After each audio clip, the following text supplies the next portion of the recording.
আমার আপনার কোরআন কি বলছে, কত পবিত্র কোরআনের বাণী কি বলছে তাই শুনুন।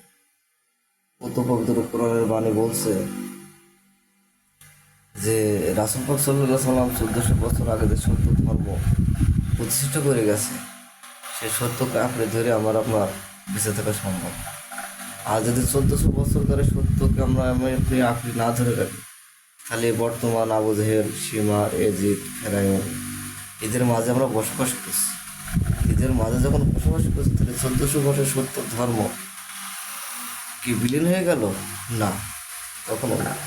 কারণ ইসলাম যদি কোরআনের বাণী হয়ে থাকে, তাহলে কোরআন কখনো ধ্বংস হয়নি। যার জন্য আমার ধর্ম, রাসূল পাক সাল্লাল্লাহু আলাইহি সাল্লামের সত্য পবিত্র ধর্ম এখনও আছে এবং থাকবে। ইহকাল এবং পরকাল, এই পৃথিবী যতদিন আছে ততদিন তার ধর্মকে প্রতিষ্ঠিত করাই আমার আপনার সকলের কাজ।